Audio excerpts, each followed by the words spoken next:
saya dibantu oleh operator ya terkait dengan penayangannya. Oke, hari ini saya berkesempatan, aduh saya senang banget hari ini bisa ketemu sama teman-teman SBM gitu ya. Ini satu hal yang luar biasa buat saya gitu ya, bisa sharing ya. Saya pikir bukan ngajarin ya, saya lebih sharing pengalaman aja terkait dengan apa yang pernah saya lakukan dan peroleh ketika melakukan psikotes dalam rangka proses seleksi gitu ya. Saya sering dengar tuh kalau baca di media sosial atau Instagram gitu, atau kadang saya juga di chat nih sama teman-teman gitu ya, kalau misalnya mereka mau menghadapi psikotes. Dah, besok aku psikotes nih gitu. Gimana dong gitu. Tips-tipsnya atau mau kursus dulu ya. Kayak bimbel aja ya gitu ya.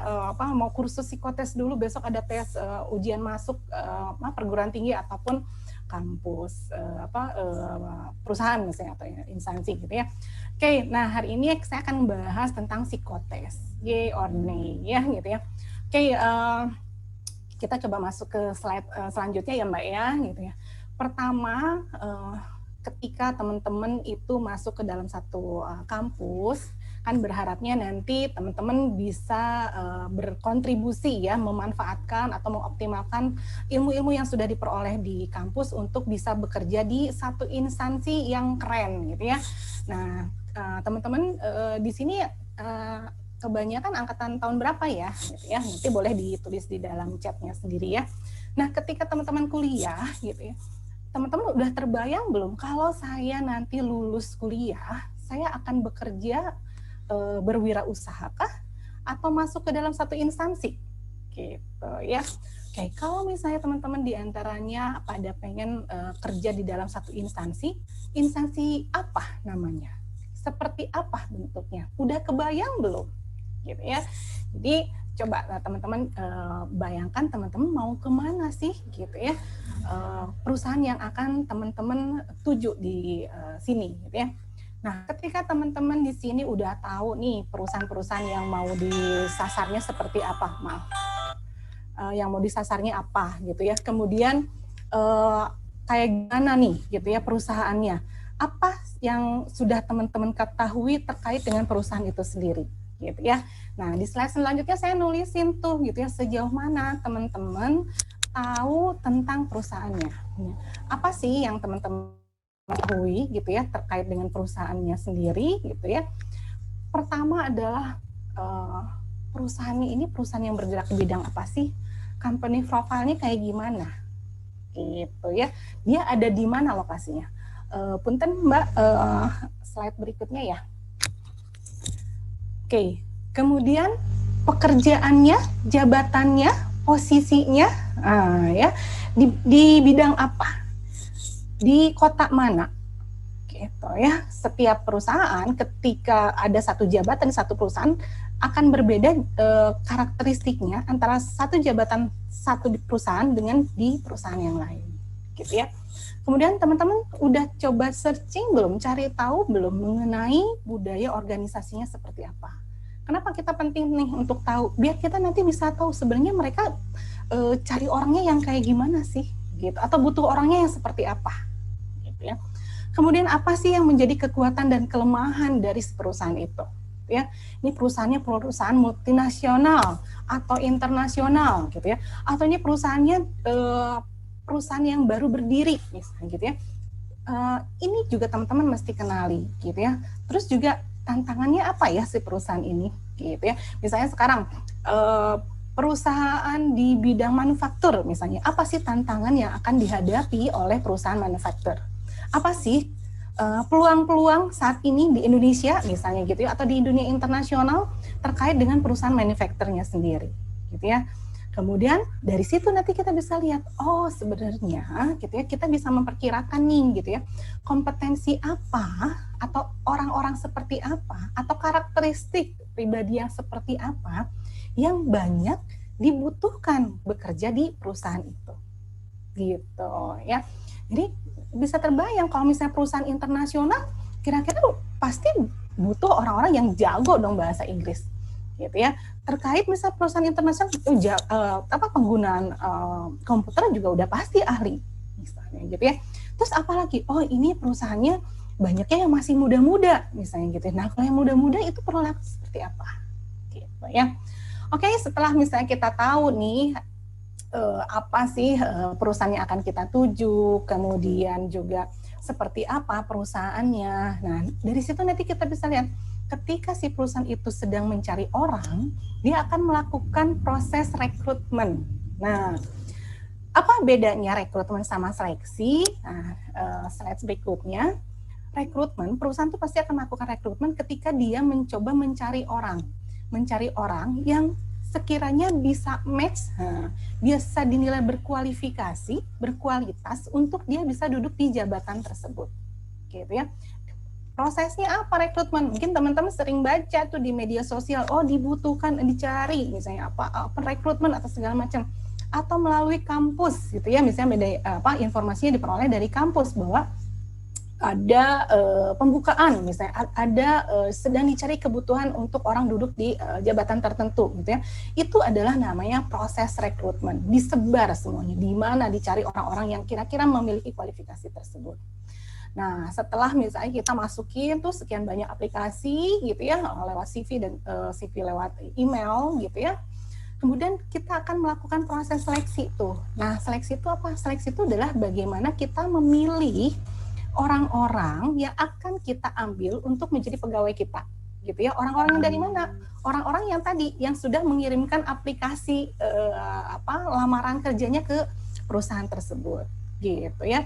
Jadi dari sekian banyak bisa ada sekian ratus misalnya orang yang melamar, nanti setelah itu kita pilih orang-orangnya, gitu ya.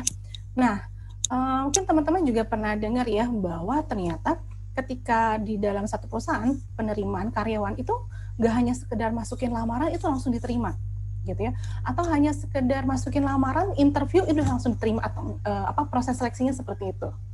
Nah, teman-teman bisa tahu gitu ya bahwa di dalam proses seleksi itu banyak macam-macamnya, gitu ya, dan setiap perusahaan itu bisa berbeda juga proses rekrutmennya atau tahapan rekrutmennya. Oke, di slide berikutnya saya udah coba tampilin gitu ya, seleksi apa saja yang biasanya dilakukan di perusahaan, gitu ya. Pertama ada seleksi administrasi, gitu ya. Kemudian psikotes, gitu ya. Kemudian ada interview. Kemudian terakhirnya misalnya medical check up. Kemudian nanti ada interview lagi, misalnya gitu ya. Nah, nanti proses interview itu akan dibahas oleh Mbak Gigi, gitu ya. Nah, seleksi administrasi. Seleksi administrasi itu apa aja? Iya, misalnya teman-teman ngirimin CV, ngirimin semua berkas-berkas yang memang dibutuhkan untuk bisa duduk di jabatan itu namanya adalah proses administrasi. Nah, yang mesti kita kenali adalah bahwa setiap perusahaan itu proporsinya berbeda. Ada yang mungkin penilaiannya itu lebih kuatnya di administrasi. Ada yang lebih besarnya adalah di psikotes. Ada juga yang di interview, ada juga yang di medical check up, gitu ya. Nah, yang di depan teman-teman tuh, yang di layar monitornya itu hanya salah satu contoh aja, gitu ya, bahwa bisa jadi mungkin dia proporsi besarnya itu di administrasi, gitu ya. Jadi ketika misalnya hasil psikotesnya oke, segala macamnya oke, tapi si administrasinya nggak lengkap, misalnya gugur, gitu ya.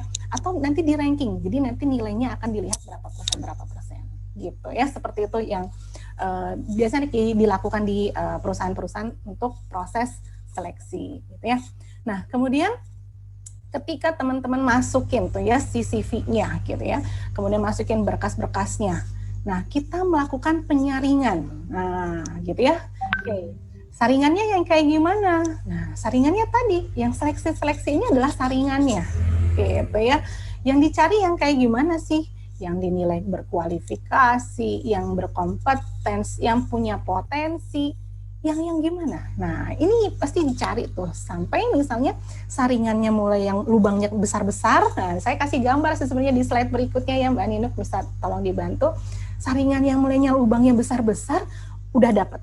Misalnya gitu, terus disaring lagi gitu, yang saringannya agak lebih medium, kayak pesan minuman ya, medium misalnya, Terus setelah itu masih banyak nih orang-orangnya, masih disaring lagi sampai yang halus banget dengan saringannya tuh wah yang rapet-rapet gitu ya. Yang artinya apa? Berarti semakin besar tuh kompetisi yang teman-teman alami nanti di dalam proses seleksinya gitu ya, karena saringannya tuh makin banyak dan makin halus gitu ya. Oke, nah ketika teman-teman udah diterima nih si CV-nya gitu ya, kemudian masuk ke dalam tahap seleksi. Nah, kita akan masuk seleksinya, itu prosesnya seperti apa? Oke, seleksi itu ada yang dilakukan secara individu dan ada yang dilakukan secara grup. Gitu ya. Misalnya teman-teman dipanggil satu persatu gitu ya, dites di depan, nah itu adalah individu. Atau misalnya teman-teman dikumpulin di aula misalnya gitu ya, ada sekian ratus orang peserta duduk di kursi terus diberikan satu tes tertentu misalnya, atau pemeriksaan. Nah, gitu ya, itu adalah pelaksanaan tes yang dilakukan secara individu dan grup. Kemudian juga ada tes yang memang melakukan seleksinya untuk mengukur kecepatan. Gitu ya. Jadi sejauh mana teman-teman bisa cepat, misalnya cepat terkait apa, pelaksanaan tugas misalnya gitu ya, kemudian dalam menghadapi ritme kerja. Nah, diukur adalah bagaimana teman-teman punya kemampuan soal kecepatan. Kemudian juga ada soal kekuatan gitu ya, misalnya kalau Mas yang mau untuk ada seleksinya jabatannya misalnya terkait dengan kebutuhan fisik gitu ya, dibutuhkan juga orang yang kuat nih gitu ya, kuat misalnya kuat nggak tidur misalnya gitu, itu contoh aja gitu ya, atau misalnya kuat untuk menggunakan alat berat misalnya seperti itu ya. Jadi ada tes yang mengukur tentang kecepatan dan juga kekuatan gitu. Nah, selain itu ada juga tes yang terkait dengan menggunakan paper and pencil. Jadi tesnya itu kita menggunakan pensil dan kertas gitu ya. Bisa teman-teman misalnya dikasih sekian tes gitu ya, ngerjain soal ya. Kayak misalnya mau masuk CPNS itu kan ada berapa ratus soal ya. Saya lupa. Mbak Ayu pernah ikutan tes CPNS nggak, Mbak Ayu? Belum pernah. Belum ya. Ya saya dengar nih dari teman-teman yang ikut tuh, itu ikutan tes CPNS itu ternyata soalnya banyak gitu ya. Nah, itu adalah salah satu tes yang disebut dengan paper and pencil gitu ya. Atau misalnya tesnya tes menjumlahkan gitu ya, atau seperti itu. Yang artinya menggunakan paper and pencil gitu ya. Kemudian ada juga tes yang disebut dengan tes performance gitu ya. Jadi di sini melihat bagaimana performa dari teman-teman. Apakah nanti hasil kerjanya, tampilan teman-teman itu sesuai nggak dengan yang memang dibutuhkan oleh kami, oleh perusahaan, gitu ya. Jadi kalau teman-teman lihat misalnya, kok tahapan seleksi yang saya lakukan dengan teman-teman yang lain kok berbeda ya, nah, gitu ya. Karena bisa jadi si perusahaan itu punya rules tersendiri terkait dengan proses seleksinya. Gitu ya. Oke, nah terus juga macam-macam tes. Nah, tesnya aja udah macam-macam ya gitu ya. Ada yang tesnya mengukur tentang knowledge gitu ya. Ada yang tadi yang mengukur tentang performance. Ada yang psikotes ya. Nah, kita akan coba bahas masuk ke satu-satu apa yang disebut dengan knowledge test, performance test, dan psychological testnya ya. Oke, nah kalau tes knowledge itu yang kayak gimana sih gitu ya? Tes knowledge itu adalah tes yang mengukur tentang pengetahuan umum teman-teman, gitu ya. Pengetahuan tentang suka ada ya kasus-kasusnya gitu ya, terkait dengan misalnya kalau CPNS itu tentang kewarganegaraannya, bahasa Indonesianya seperti itu. Atau misalnya kalau di satu perusahaan misalnya teman-teman terkait dengan manajemennya. Nah, pengetahuan misalnya terkait dengan si manajemennya gitu, atau teori-teorinya, atau konsepnya, atau kasus-kasus yang memang ada di dalam proses manajemennya gitu ya. Nah, tujuannya apa sih knowledge ini? Tujuannya adalah mengukur pengetahuan yang memang khusus dimiliki untuk si jabatan atau pekerjaan itu sendiri gitu ya. Nah, di sini saya nulisnya apa? Oh iya, calon perawat. Nah, berarti kalau perawat dia harus tahu nih hal-hal yang memang terkait dengan keperawatan dalam situasi darurat misalnya seperti itu gitu ya. Jadi itu salah satu proses tes yang terjadi di perusahaan, yaitu mengukur tentang knowledge testnya sendiri gitu ya. Kemudian ada juga yang disebut dengan performance test gitu ya. Nah, performance test itu biasanya banyak dilakukan oleh teman-teman yang masuk ke perusahaan-perusahaan yang memang si jabatannya itu dibutuhkan juga kemampuan mechanical misalnya ya, sehingga dia diberikan tes kemampuan dalam hal mechanical gitu ya. Atau misalnya tes terkait dengan motoriknya. Nah, di slide berikutnya Mbak. Nah, itu juga ada tesnya gitu ya. Waktu itu misalnya di perusahaan yang bikin mobil gitu ya. Nah, ini dari anak-anak teknik tuh diuji, atau teman-teman metalurgi gitu ya, ketika misalnya dia seleksi ke Pindad gitu ya, diceknya adalah terkait dengan si mekanikalnya, motoriknya, dan juga sensorisnya. Karena yang dilihat bukan hanya sekedar IPK teman-teman atau ijazahnya, tapi juga misalnya soal bagaimana teman-teman dalam hal bekerja, performance testnya seperti apa gitu ya. Nah, yang berikutnya, nah ini paling sering ya dilaporkan bahwa kenapa sih saya gagal di psikotes gitu. Padahal kalau saya bisa cerita ya sama teman-teman, psikotes itu bukan ngomongin tentang lulus nggak lulus gitu ya, tapi adalah soal sesuai nggak sih kemampuan, potensi atau pribadi teman-teman dengan jabatan yang memang sedang teman-teman incer gitu. Atau teman-teman ini match nggak ya, cocok nggak ya kalau misalnya kerja di perusahaan yang budayanya seperti ini contohnya ya. Nah, psikotes itu apa? Sebenarnya psikotes adalah bentuk pemeriksaan, sama seperti kalau kita medical check up gitu ya. Itu adalah pemeriksaan, tapi di sini adalah pemeriksaan psikologi. Nah, sehingga yang diukur apa? Yang terkait dengan kognitifnya, yang terkait dengan emosionalnya, dan yang terkait juga dengan misalnya kepribadiannya, minatnya, bakatnya, seperti itu ya. Jadi teman-teman saya harap nggak keliru lagi ya, jadi bukan artinya wah saya ditolak sama perusahaan itu, tapi mungkin teman-teman nanti bisa evaluasi apakah saya memang cocok nggak sih duduk di jabatan itu gitu ya, atau masuk ke perusahaan itu gitu ya. Ini adalah soal matching. Ini prosesnya kayak cari pacar, nah Mbak Ayu, atau mungkin dulu kayak cari suami gitu ya, dites dulu gitu ya, diajak jalan, nih waktu jalan perhatian enggak gitu ya, bisa megang tangan Mbak Ayu atau enggak gitu ya, ini sama gitu ya, sama seperti itu. Jadi psikotes itu mencari orang yang cocok. Kenapa dilakukan psikotes oleh beberapa perusahaan? Karena kan si karyawan ketika dia diterima kan nggak hanya sekedar kerja 1 bulan 2 bulan gitu ya. Ini dia kerja dari misalnya kalau diterima misalnya umur 25 sampai umur 50 tahun, sekian tahun. Nah, berarti kan perusahaan-perusahaan ini harus cari orang-orang yang kira-kira pas ya, yang bisa seumur hidup mengabdi dengan kita gitu ya, yang nanti akan memberikan totalitas gitu ya di dalam bekerja gitu ya. Nah, tahun 2000 tuh ada tokoh psikologi yang bilang bahwa di kemudian hari kita akan melakukan proses psikotesnya dengan menggunakan komputer base.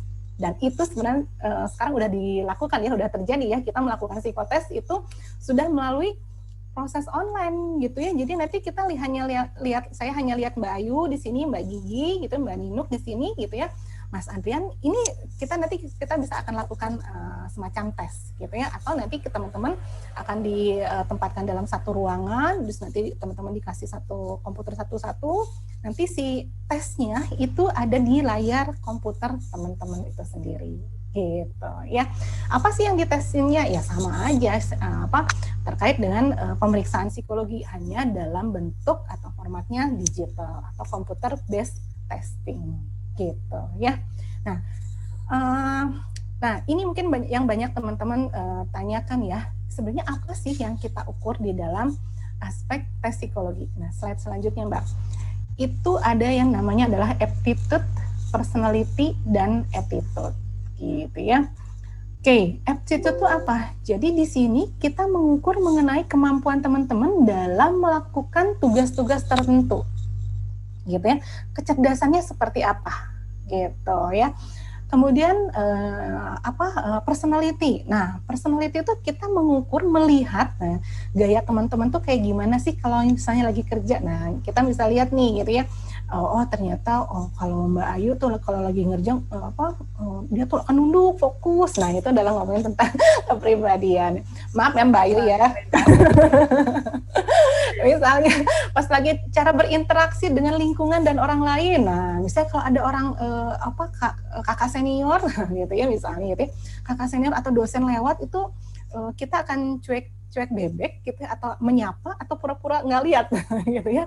Nah itu juga kita akan ngebahas tentang personality atau kepribadian. Nah ada juga yang namanya aspek attitude gitu ya.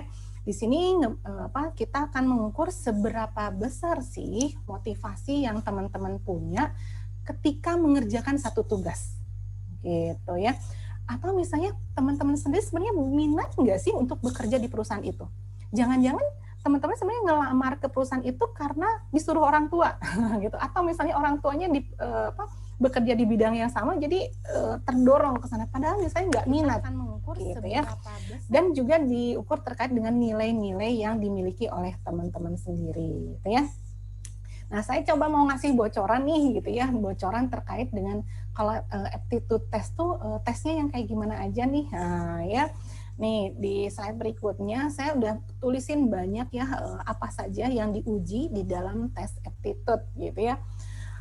Kalau teman-teman nanti misalnya ketemu ada soal-soal yang terkait dengan hitungan, berhitung, terkait dengan angka-angka, itu adalah kita akan mengutip terkait dengan penalaran memberi.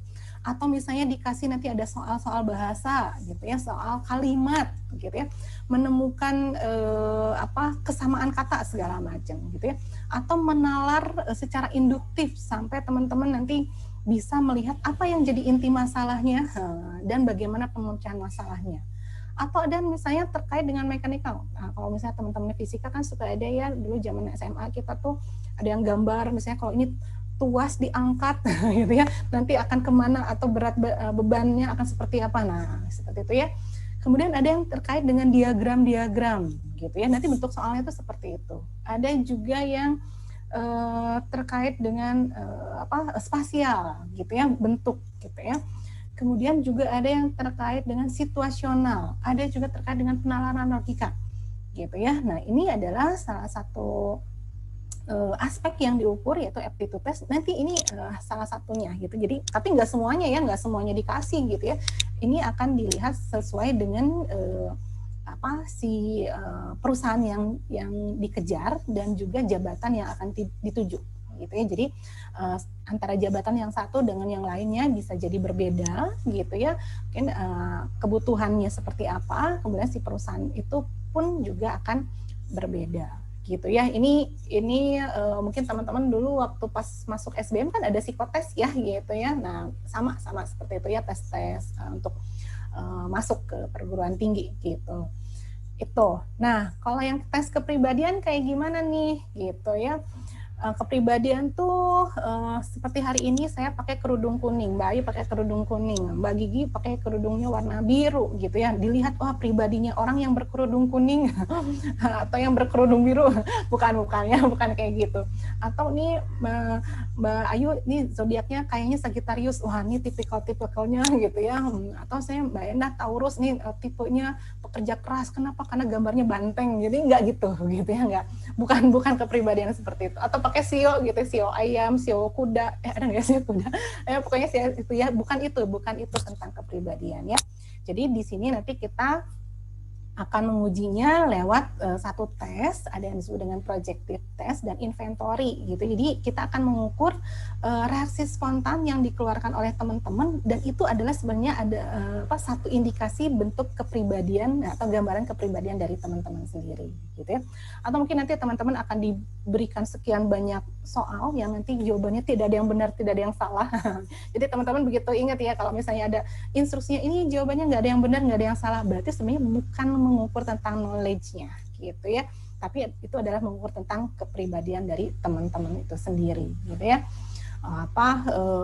Bagaimana reaksi yang ditampilkan ketika menghadapi satu situasi ataupun ketika menghadapi satu objek tertentu gitu ya. Oke, kemudian ada selain tadi tes aptitude, tes kepribadian, tes attitude-nya juga, itu ada tes yang lain nih, yang biasanya teman-teman akan temukan di perusahaan-perusahaan kalau misalnya teman-teman apply di perusahaan itu. Ada tes yang disebut dengan mengukur tentang kecerdasan emosi. Nah, gitu ya. Ada tuh perusahaan-perusahaan yang mau mengukur, saya mau karyawannya orangnya yang nggak gampang stres, nggak gampang emosi, gitu. Orang yang karyawannya bisa meregulasi emosi, gitu ya. Ada tuh perusahaan-perusahaan yang minta, saya mau dong si karyawannya diseleksinya dengan menggunakan tes kecerdasan emosi, gitu ya. Itu dilakukan, gitu ya. Bahkan ada juga perusahaan yang begitu hasil penilaian kecerdasan emosinya rendah, gitu ya, nilai-nilai yang lainnya udah nggak dilihat gitu, karena buat perusahaan ini misalnya dia lebih menekankan soal orang-orang yang cerdas secara emosi, gitu ya. Nah, ada juga tes integritas. Nah, di sini teman-teman dilihat seberapa besar, seberapa kuat integriti dari teman-teman itu sendiri, gitu ya. Kejujuran, ketaatan terhadap aturan, gitu ya. Kemudian berani menegur ketika ada orang yang melakukan kesalahan, itu terkait dengan integritas, gitu ya. Oke, saya pikir mungkin saya nggak usah panjang-panjang ya, karena ini tips yang teman-teman saya pikir ini yang dicari gitu, yang dibutuhkan kalau misalnya teman-teman mau menghadapi psikotes gitu ya.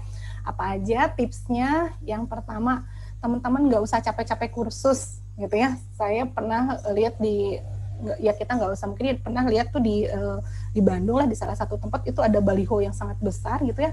Itu ada bimbel, bimbingan belajar psikotes. Saya sampai kaget ya gimana ya bimbelnya gitu ya. Karena nanti kalau misalnya jawabannya sama satu kelas, misalnya saya ikutan bimbel juga sama Mbak Ayu, terus tahu kunci jawabannya ABCD-nya semua, itu berarti nanti saya dengan Mbak Ayu adalah orang yang sama.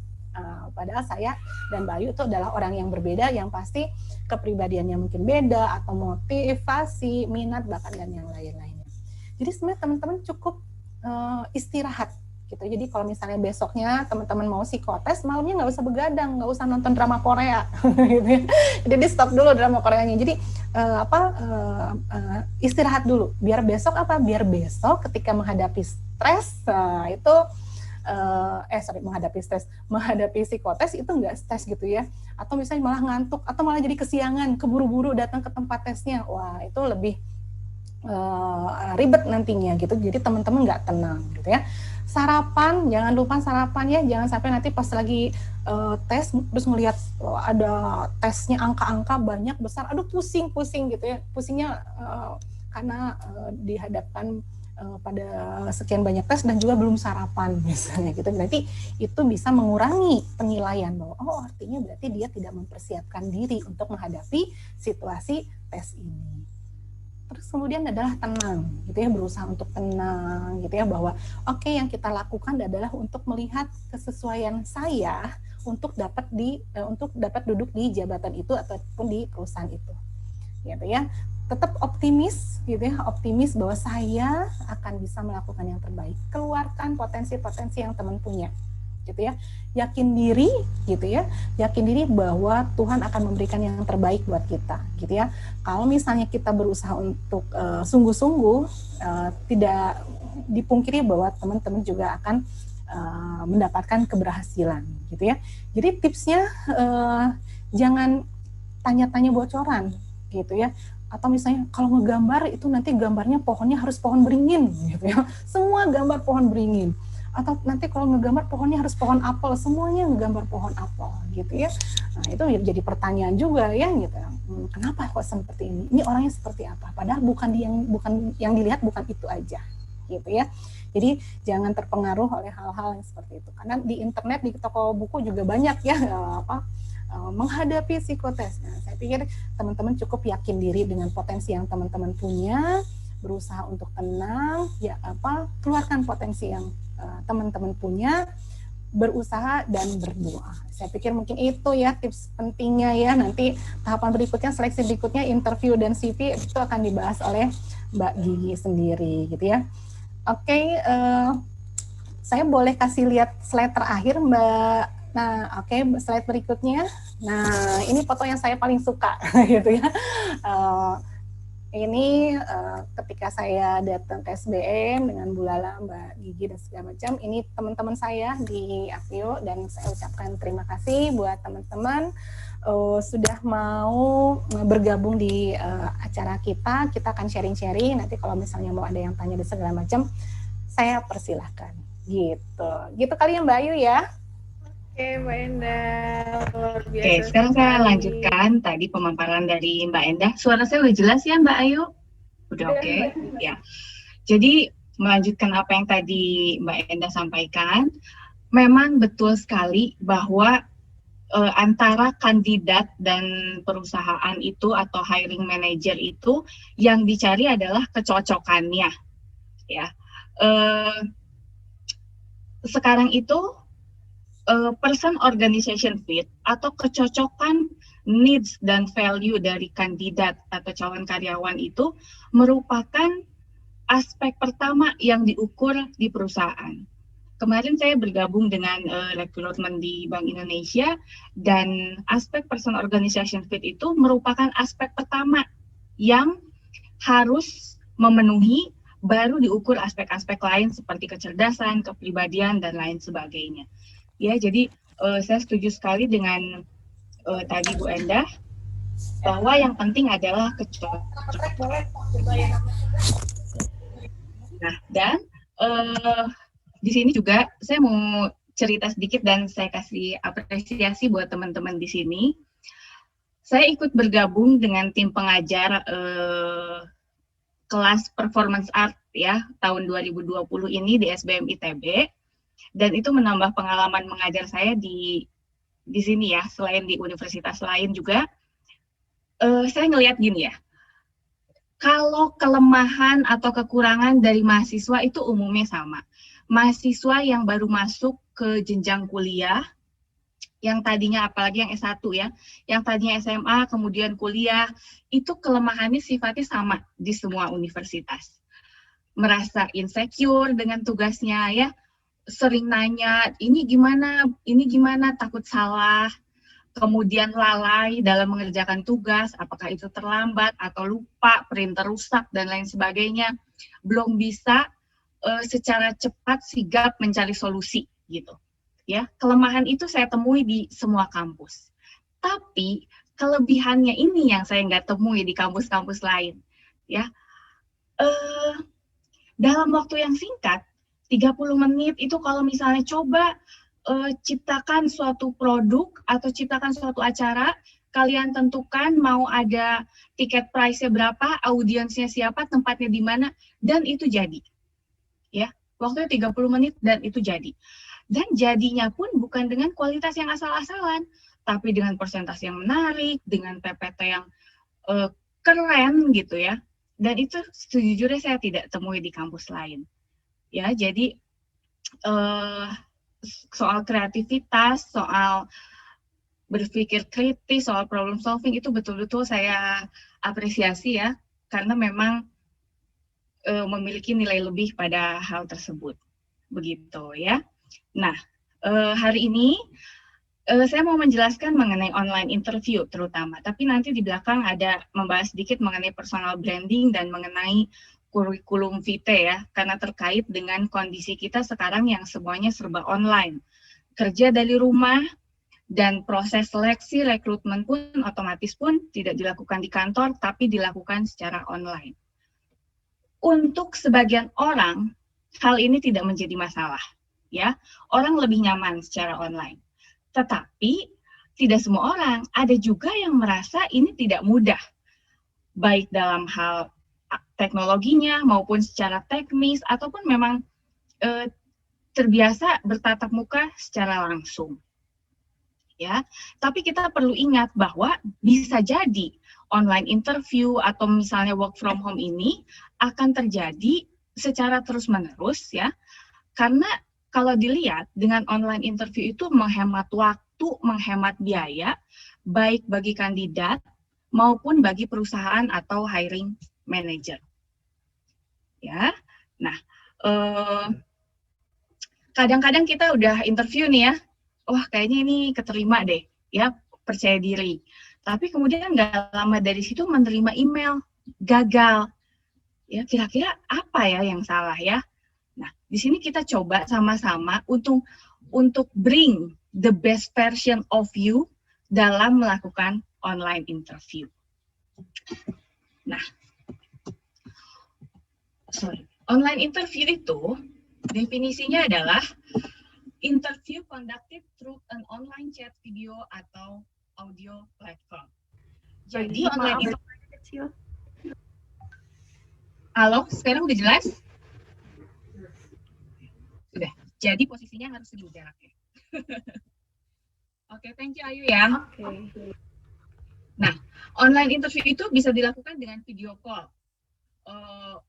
Bisa dengan WhatsApp video call, bisa dengan Webex, bisa dengan Google Meet, bisa dengan Zoom, ya seperti kita sekarang.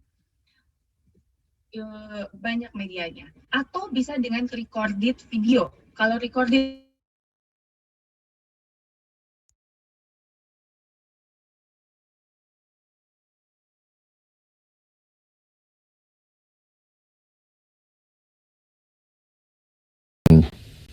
There are these group of nodes, itu kira-kira contoh such that recording interview start yang from dilakukan any secara langsung. Ya, jadi tadi ada video call, ada video recorded, dan ada coding interview. Itu beberapa jenisnya. Nah, kemudian apa sih biasanya kesalahan yang dilakukan ketika menghadapi interviewer secara online? Tapi maksudnya gini ya, kesalahan-kesalahan ini bisa saja terjadi pada situasi offline. Ya, bisa saja terjadi pada situasi offline. Nah, ini kesalahan yang pertama.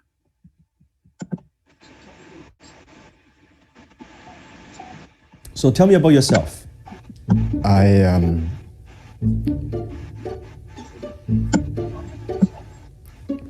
So tell me about yourself. well, I like So tell me about yourself. can I call a Katanya can I call a friend, katanya gitu ya. Jadi udah beberapa kali ditanya, padahal tell me about yourself itu merupakan pertanyaan yang paling sering muncul pada interview, ya. Tapi ini juga sepertinya kurang mempersiapkan diri sehingga berkali-kali dia gitu. Sampai terakhir, can I call a friend? Gitu kayak kuis ya. Dan ini tidak bisa terjadi karena dia kurang persiapan. Ya, atau nih yang cewek-cewek misalnya interviewnya cakep. Jadi I am is udah is lagi ya. Gitu. Saking terkesima gitu ya. Nah, terus harus gimana dong kalau gitu? Ya.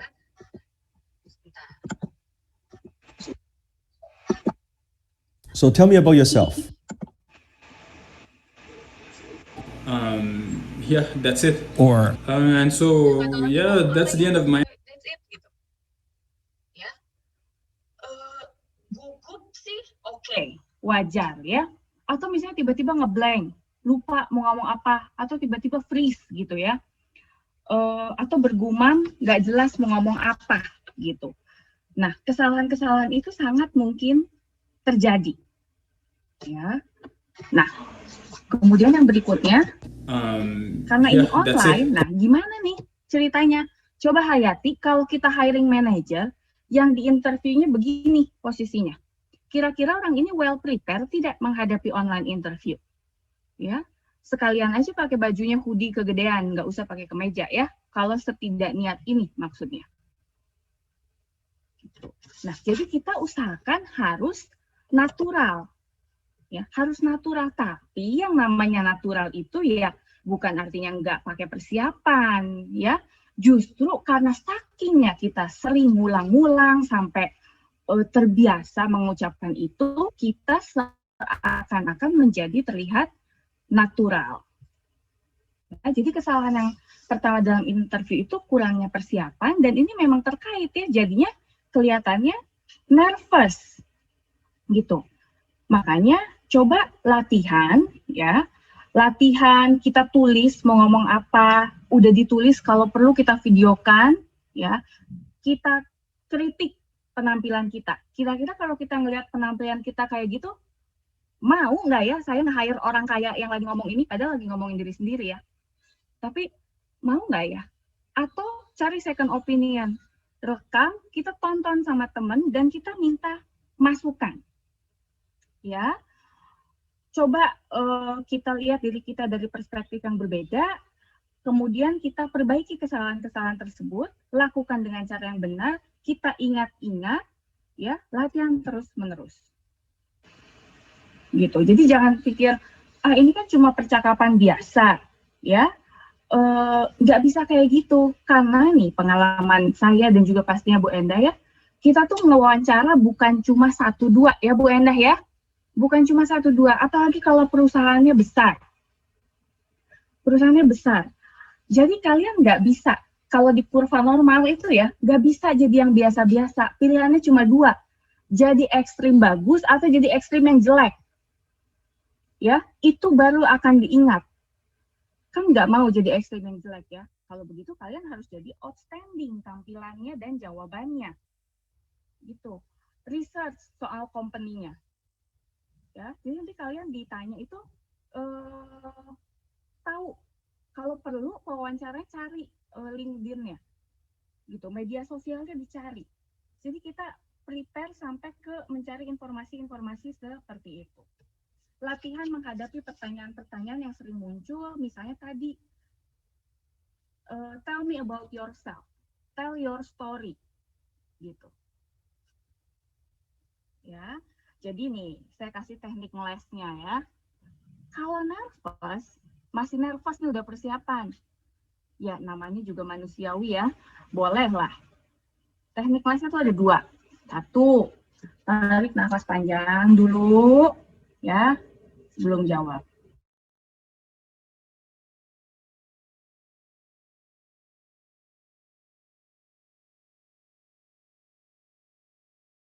Perusahaan IT, ya, baik.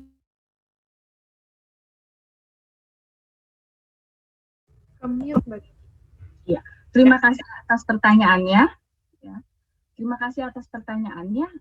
Tadi pertanyaannya adalah apakah saya punya pengalaman bekerja di perusahaan IT ya. Oke, jadi, nah ada jeda tuh ya untuk meredakan ketegangan dan memikirkan jawaban. Nah, mudah-mudahan itu bisa mengurangi nervousnya. Ya, jadi usahakan nervousnya ini jangan sampai buat ngeblank. Ya, kalau udah praktis, kalau udah prepare tapi masih nervous, ya mungkin teknik les tadi bisa dilakukan. Tapi ingat, kalau di interview itu yang ditanya adalah mengenai diri Anda, dan Anda yang paling tahu diri Anda sendiri. Jadi sebetulnya nggak usah terlalu gugup. Ya. Oke, ini kesalahan-kesalahan yang biasa terjadi. Nah, ini beberapa hal yang bisa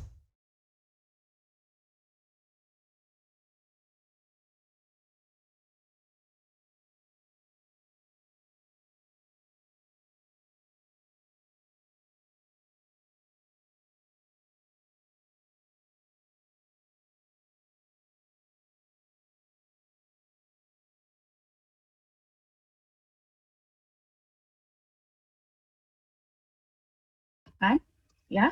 Nah, jadi kita fokus lihat kamera, terutama saat jawab pertanyaan. Tapi nggak gini juga ya, staring gitu lama. Ya nggak juga, itu akan membuat si interviewernya nggak nyaman. Kalau mau menggerakkan mata, gerakan mata seputar layar aja, ya. Jadi jangan gitu ya, nggak gitu.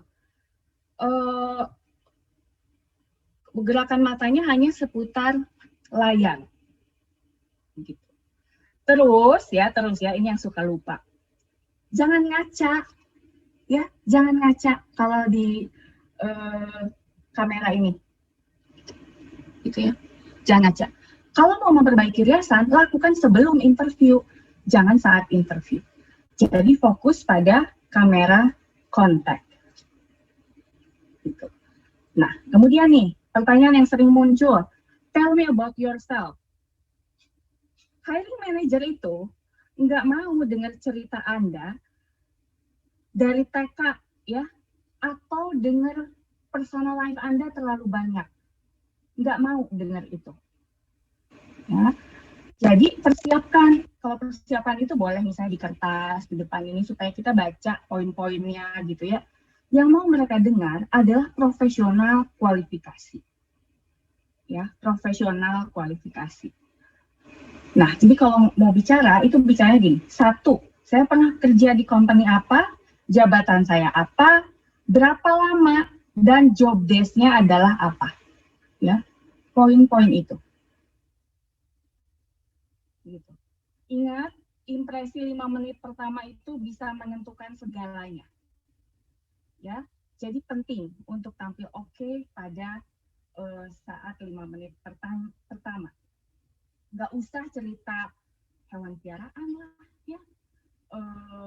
Jadi betul-betul fokus pada profesional kualifikasi. Nah, ini ada contoh ya, ada contoh misalnya tanya nih di perusahaan media sosial misalnya. Ditanyanya gini, saya sudah bekerja di perusahaan media sosial selama 3 tahun, ya. Kemudian saya akhirnya mencoba membuka perusahaan sendiri, namun beberapa waktu yang lalu saya tunangan, dan karena saya mau menikah, saya merasa ingin pekerjaan yang lebih settle, maka itu saya melamar ke perusahaan Bapak. Ya, apa kesalahan pada kalimat itu? Kesalahannya terlalu banyak I, saya. Enggak gitu, ya. Kita harus jangan all me. Kita harus fokus on them. Kuncinya adalah 3S, ya. Success, strength, situation. Jadi ini saya awali kalimatnya ya. I have been, misalnya, I have been doing social media business for 3 years, and I help a dozen of clients from different industry, and they increase their profit above 10%. Gitu. Itu sukses. Kemudian yang berikutnya adalah strength. Ya. Nah, ini yang suka agak susah. Kalau strength, kelebihan saya apa ya? Tapi kalau kata orang-orang nggak ada kayak gitu. Ya. Strength, kalau belum bisa menemukan identify your strength, tulis dari sekarang. Tulis, weekend ini tulis 20 kelebihan kalian masing-masing. Ya, tulis sehingga bisa lebih aware terhadap kondisi diri, gitu. Ya, jadi my strength is to make a content, misalnya ya. Dan saya tahu kalau klien di sini itu suka konten-konten yang bersifat bla bla bla. Jadi dikaitkan dengan kebutuhan perusahaan tersebut. Oke. Terakhir adalah situation. Situation diawali dengan kata what I am looking for is. What I am looking for is a company that can give me adding value, dan saya bisa memiliki tim kerja yang kuat. Saya yakin bisa menemukan itu di sini. Ya. Jadi kata-katanya tidak fokus all on me, tapi fokus on them. Oke, 3S ya. Nah, kemudian kita ini harus meminimize talking point. Make every words count. Makanya tadi saya bilang tulis. Tulis, simpan di bawah layar supaya kita bisa baca dengan tetap bisa menjaga eye contact. Ya, tuliskan apa value yang Anda punya, ya, yang bisa dibawa ke company. Tuliskan apa problem yang bisa Anda pecahkan, ya. Tuliskan poin-poin seperti itu, tapi minimize, ya, padat, singkat, tapi jelas, ya. Nah, yang keempat, ini juga penting. Look good on online interview. Ya, penting nih. We dress to impress. Kalau belum sempat keramas ya, nggak ada alasan. Ada dry shampoo sekarang. Pakai itu, ya. Minimal nih rambut depan nih bagus. Ini penting, gitu ya. Ini penting. Nggak usah pakai perhiasan yang besar-besar, apalagi kalau yang goyang tuh bunyi-bunyi, ya. Mungkin hal itu kadang-kadang kita suka miss karena kita terbiasa dengan gaya seperti itu, tapi untuk interview ya, sebenarnya kalau offline juga hal ini bisa diterapkan, sebaiknya dikurangi. Untuk yang wanita, make up, ya. Kenapa make up? Karena kalau di layar, muka kita itu akan lebih pucat, sehingga akan terlihat mungkin tired ya. Jadi bolehlah diwarnain sedikit. Untuk laki-laki, saving supaya terlihat lebih bersih. Kalau ada istilah business on the top, party on the bottom, paham ya maksudnya? Di atas pakai blazer, di bawah pakai celana piyama, boleh aja, ya. Tapi jangan kayak gini. Bisa dibawa CV-nya terus berdiri, kelihatan tuh party and on the bottom ya, piyamanya. Jangan sampai seperti itu. Ya. Nah, mungkin kita juga pertimbangkan kalau laki-laki penting nggak sih pakai jas di rumah, karena kan kita tahu nih kalau sekarang situasinya di rumah gitu kerjanya. Itu mungkin lebih casual, dan color is also important. Menurut penelitian, warna yang paling baik itu warna biru dan hitam, ya. Warna pastel juga oke. Ini menurut penelitian juga, warna yang paling tidak cocok dipakai saat online interview adalah orange. Gitu ya. Apalagi dengan menggunakan pattern-pattern yang ramai gitu ya, itu akan menciptakan optical effect yang mengganggu untuk yang lihat. Ya, dan terakhir jangan lupa, kalau kata Mbak Sylvie, senyum simetris 2 cm ke kiri, 2 cm ke kanan ya, tahan. Ya, kita menunjukkan antusiasme kita dengan senyum. Gitu. Oke ya. Nah, yang berikutnya adalah ini nih kalau lagi online. Check your environment. Tahu bulat digoreng dadakan 500-an. Nah, gimana coba? Ya, atau enggak susu KPBS biasanya, atau ada yang gini nih. Nih. Tukang bakso mukul-mukul piring, ya. Gitu. Make sure lingkungan kita itu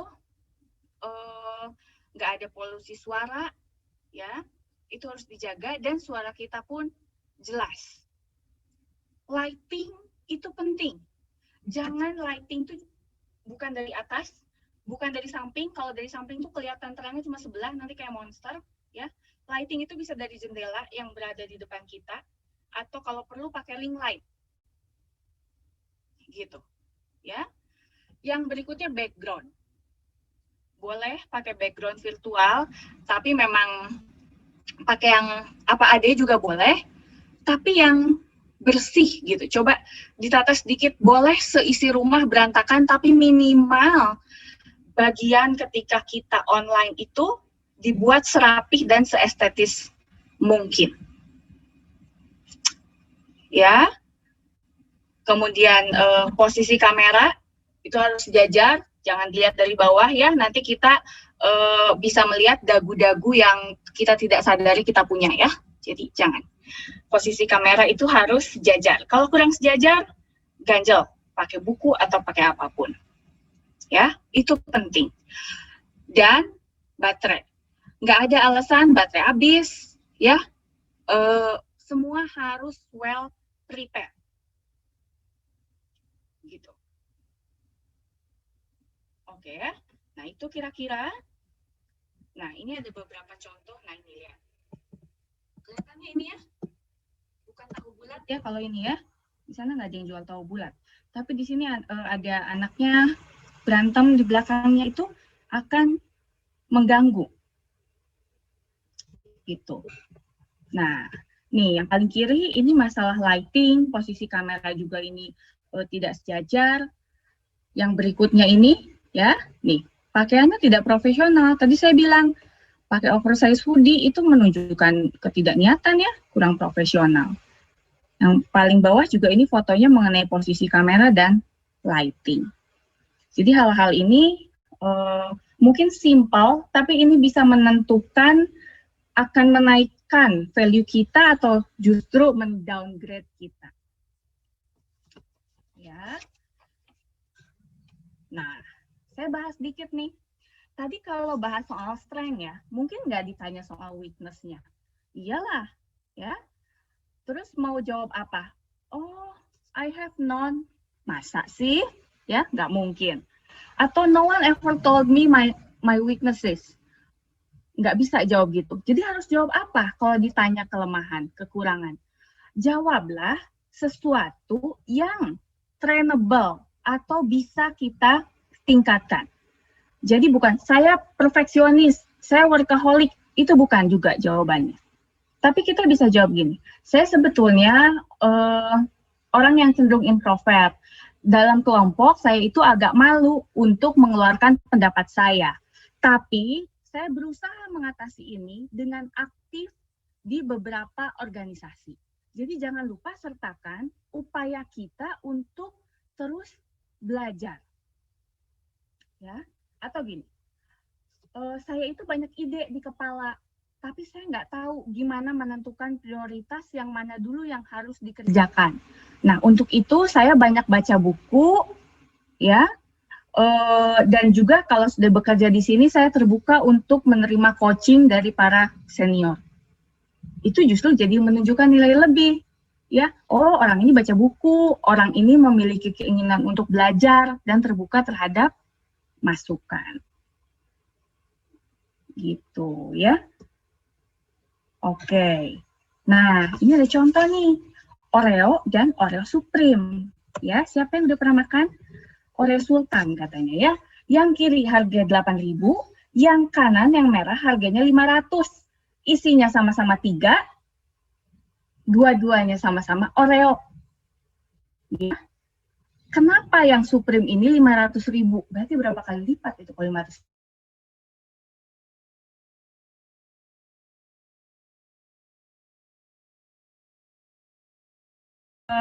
Yang mahal ya. Nah, itu meningkatkan nilai dari si Oreo ini. Terus ada yang beli lagi. Ya, bukan sedikit.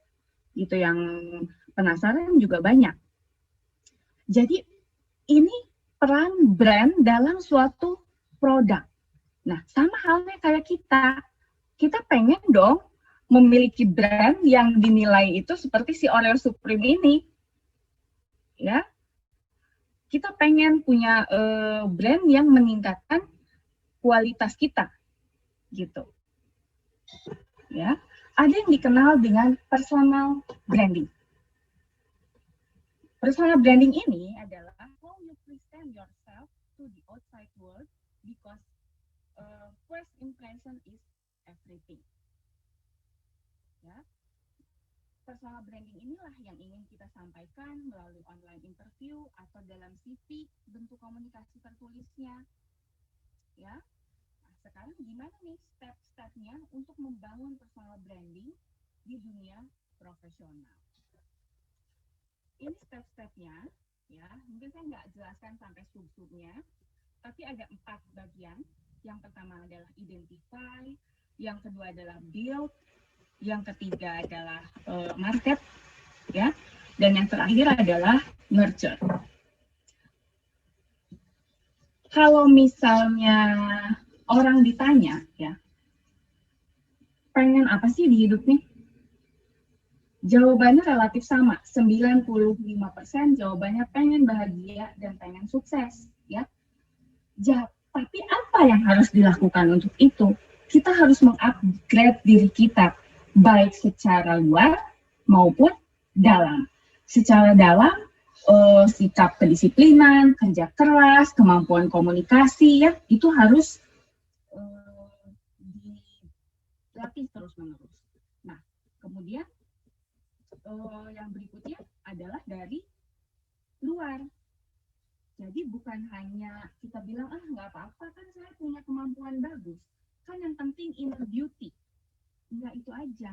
Ya, ingat tadi, first impression last forever. Di mana ada orang yang lihat inner beauty pada first impression. Ya, jadi penting. Dress appropriate, minimal bersih, ya, itu udah cukup. Nah, kita harus mengupdate diri kita di luar dan dalam. Kenapa? Gini ya, sarjana S1, S2 itu yang lulusnya cepat, yang dapat gelar cum laude itu banyak.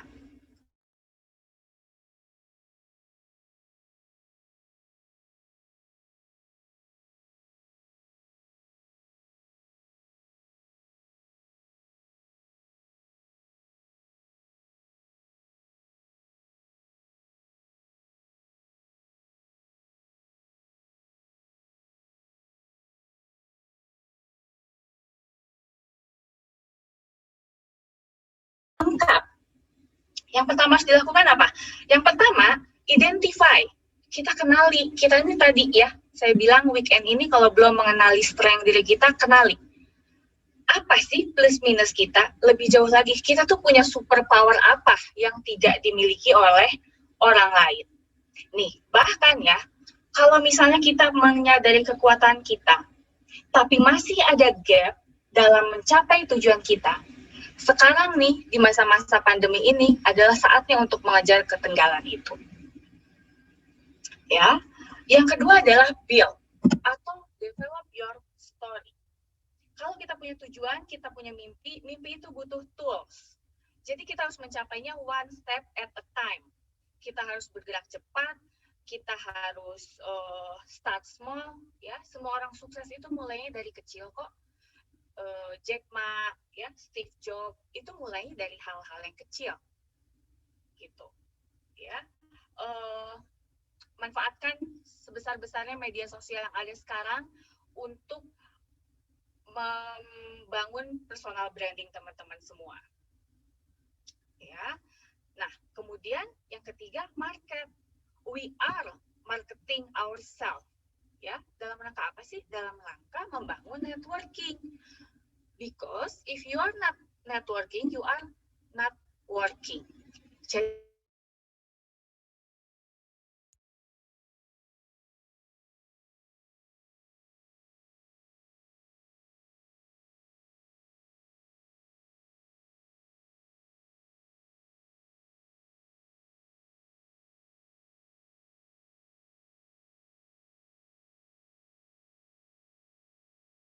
kegagalan karena orang yang sukses itu justru yang lebih banyak gagalnya.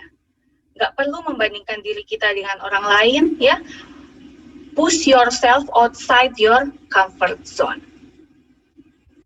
Ya. Jadi begitu kita bangun, ya, superpower kita, kemudian kita marketing ourselves, ya, lakukan apa yang kita mau mencapai tujuan itu step by step.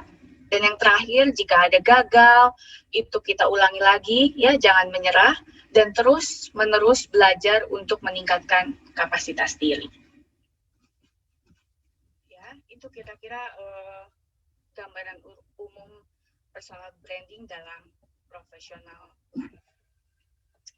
Nah, selain melalui online interview, kita bisa menampilkan diri kita ini melalui kurikulum vitae. Ini biasanya diminta di awal, ya. Nah, ini saya berusaha menjaring pertanyaan, kira-kira apa sih yang mau ditanya soal CV, ya? Karena kalau template CV itu bisa teman-teman lihat kayaknya udah cukup banyak gitu di internet. Nah, ini ada yang pertanyaannya gini, perlu nggak sih skill chart di CV? Ya, jawabannya perlu. Skill chart di CV. Skill chart yang gimana?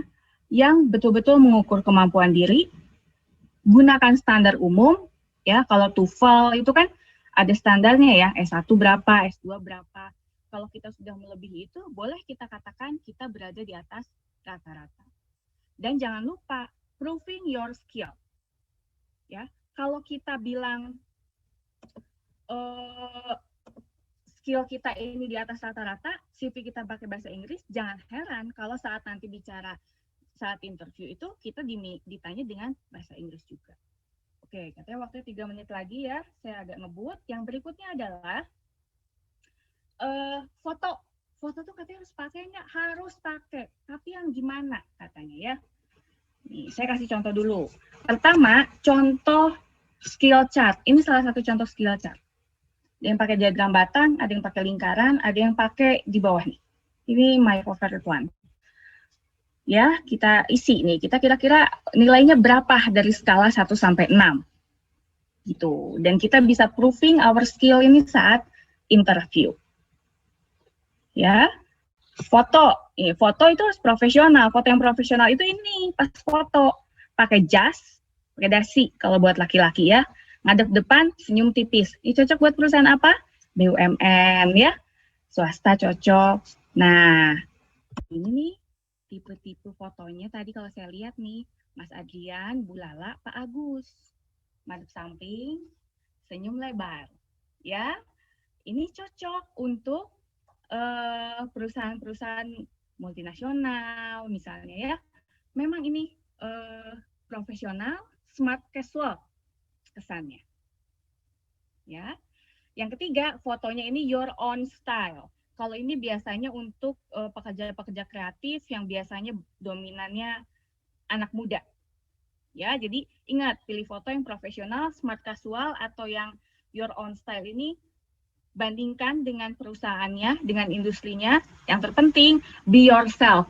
Nggak usah tuh diedit-edit mata jadi kayak anime ya.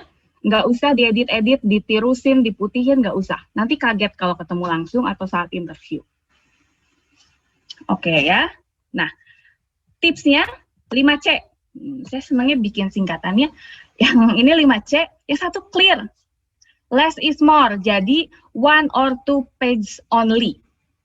Oke ya. Jelas, rapi, jangan ada typo. Jangan lupa tanda tangan juga.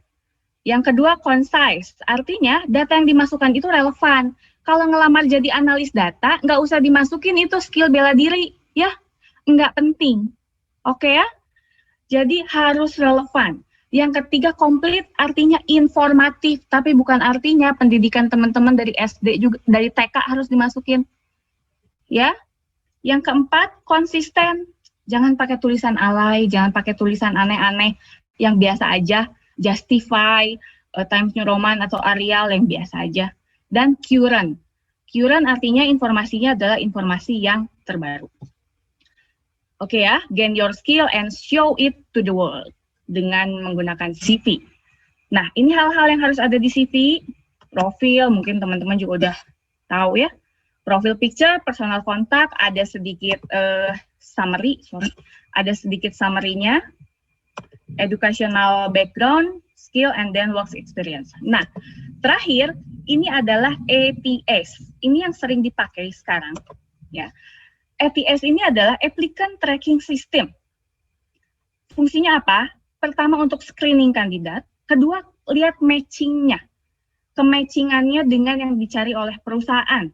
Nah, ini contohnya ATS. Ya, dicari ini screening-nya, kan sekarang CV udah soft copy ya. Yang sesuai kriterianya, kemudian dicari yang match rate-nya paling tinggi. Tipsnya apa? Tipsnya, perhatikan keyword yang digunakan, sesuaikan dengan iklan lamarannya. Ya, dicari yang S1 pengalaman kerja minimal 3 tahunnya itu yang ditulis, bahwa kita memenuhi itu. Ya, gunakan font yang common. Saya bilang udah nggak usah aneh-aneh, Times New Roman, Arial, nggak usah yang sambung, nggak usah yang macam-macam ya, untung nggak ada yang alay yang diganti huruf, dia diganti angka gitu ya, jadi nggak kebaca. Dan itu bisa jadi ter-reject oleh ATS ini. Hindari menggunakan objek atau tabel, hindari menggunakan term yang tidak biasa, harusnya kan educational background, nggak usah ditulis jadi my precious education gitu, nggak usah, nanti bisa ke-reject juga gara-gara hal-hal yang tidak biasa ini. Oke, tips khusus, make your CV or even letter personalized for each company. Jadi, bedakan kalau kita ngelamar ke tiap perusahaan itu, sesuaikan dengan persyaratan yang diminta atau iklan yang di awal. Kenapa? Supaya tingkat kewawasannya tinggi. So, kesimpulannya untuk CV, make it simple but significant. Ya, oke, terima kasih Mbak Ayu. Oke, terima kasih Mbak Gigi, luar biasa sekali. Saya sebenarnya termasuk salah satu yang baru tahu tuh tadi gambaran tentang coding interview. Kali teman-teman di sini ada yang punya pengalaman, boleh nih sharing ya, supaya kita semua jadi lebih luas ilmunya hari ini. Oke, kemudian kita supaya mempersingkat waktu, kita langsung masuk ke materi ketiga ya. Ini pemateri yang ketiga, kalau tadi kita udah ketemu sama ibu-ibu psikolog cantik hari ini. Sekarang kita ketemu Akang yang masih muda juga, tapi pengalamannya luar biasa sekali. Saya boleh sapa dulu ya, Kang Adrian Siregar. Selamat siang, Kang. Siang, Mbak Ayu. Oke, sudah ada ya, udah hadir nih. Kang Adrian ini kebetulan juga alumni dari SBM ITB, betul ya? Ya, Oke, ya. saya boleh bacakan sedikit CV singkatnya ya, Kang ya? Ya. Oke, jadi Kang Adrian Siregar ini merupakan lulusan S1 di Business Management SBM ITB pada tahun 2012. Kemudian beliau melanjutkan pendidikan ke Master of Business Administration di Hult International Business School di Boston, USA, dengan spesialisasi Business Analytics ya waktu itu. Nah, kemudian untuk experience-nya, beliau pernah bekerja di Manulife Financial di Jakarta sebagai Manager Operation Relation Improvement pada tahun 2014 sampai 2017. Kemudian beliau juga punya pengalaman bekerja sebagai Senior Consultant di EY atau Ernst Young pada tahun 2017 sampai Agustus 2019 kemarin. Dan sekarang beliau masih aktif sebagai Research Manager di IDC atau International Data Corporation di Jakarta, mulai Juni 2020 sampai dengan sekarang.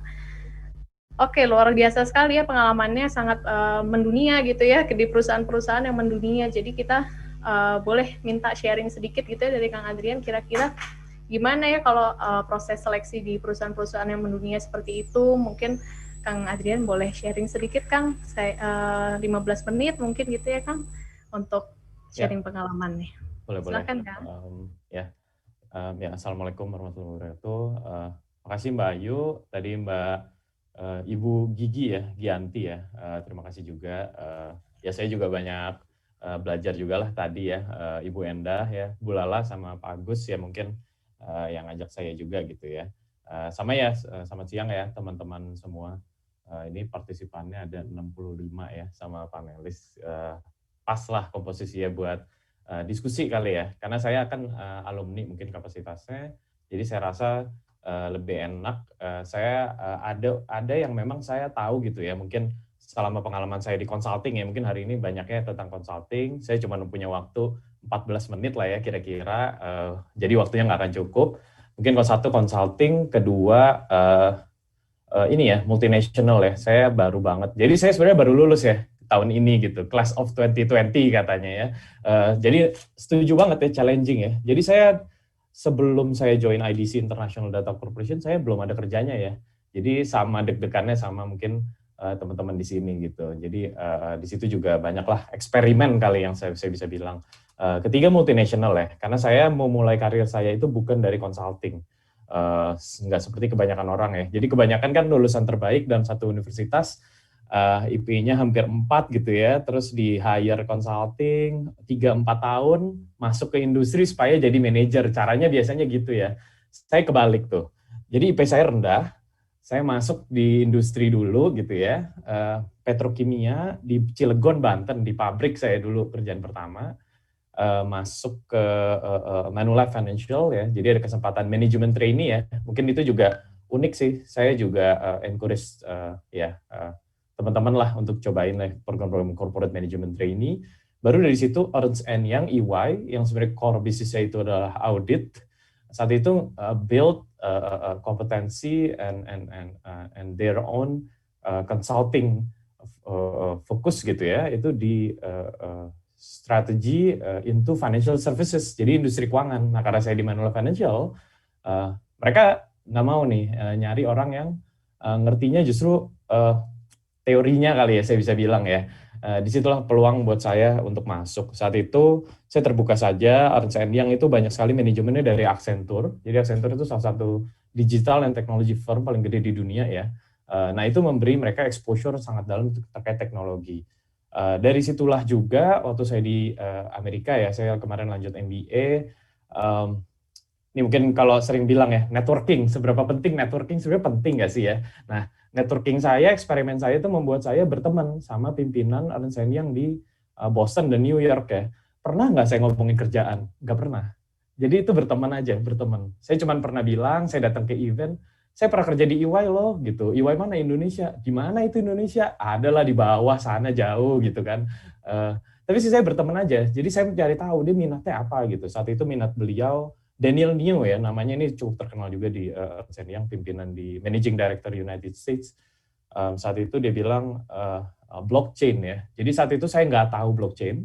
Apalagi dia tanya saya, blockchain di capital market itu seperti apa ya? Itu saya nggak pernah dengar. Maksudnya apa sih itu kalimat gitu ya. Tapi dari situ saya belajar, terus saya ajak ngopi aja gitu. Saya ajak ngopi mau. Nah dari situlah saya berteman gitu. Jadi saya paham juga pola pikir pimpinan EY gitu, seperti apa ya. Jadi EY itu organisasi ada 250.000 hari ini di dunia. Saya sendiri akhirnya memutuskan tidak kembali lagi ke EY setelah mengenal cukup baik beliau. Saya tetap berteman sampai hari ini karena saya melihat digital dan teknologi itu satu hal yang akan merubah segalanya ya. Jadi di consulting, di bisnis, di organisasi, public policy and everything itu berubah massively ya. Nah, dari mana saya tahu insight itu? Saya berteman lagi ya sama leader-leader lain di Boston gitu ya. Jadi saya badung lah, suka kabur-kabur ya kuliahnya ini. Saya terbuka aja. Sampai ada satu organisasi ya namanya IDC ya, International Data Corporation. Kalau di Indonesia ada yang mungkin tahu Nielsen mungkin ya, itu kan market research gitu ya. Nah, IDC ini leading market research untuk teknologi. Jadi fokus ke chief IT, CIO gitu ya. Sangat teknikal dan ternyata memang di Indonesia mereka mempunyai dan ASEAN ya, mereka punya agenda cukup besar gitu. Akhirnya saya decide lah setelah saya lulus, saya ingat lah kan COVID ya. Jadi kuliahnya tuh remote ya. Jadi saya ngerasain juga gitu remote. Saya putuskan saya belum lulus, saya kembali ke Indonesia di bulan Juni 2020. Dengan posisi ya udah akhirnya saya bilang saya networking dengan IDC di US gitu kan, saya dapat offering di Indonesia, saya balik ke sini dengan paralel sambil kerja sambil menuntaskan kuliah gitu ya. Nah saya juga banyak dapat insight lah dari pimpinan di US namanya Muhammad Ali, itu juga dulunya dia Chief Strategy dari Hewlett Packard, jadi backgroundnya mirip saya dari industri baru belajar caranya jadi konsultan gitu ya. Jadi beda banget. Saya nggak tahu sebenarnya konsultan tuh harusnya gimana, nggak tahu saya. Sedangkan teman-teman saya yang lain yang join McKinsey, BCG gitu ya, saya sebut nama, itu ketika dulu tuh yang IP-nya memang top tier ya. Jadi GPA 3.9, 4.0 gitu ya dari industrial engineering, dari SBM gitu ya. It's not my journey. I didn't do it gitu. Jadi saya nggak tahu apa-apa mengenai itu.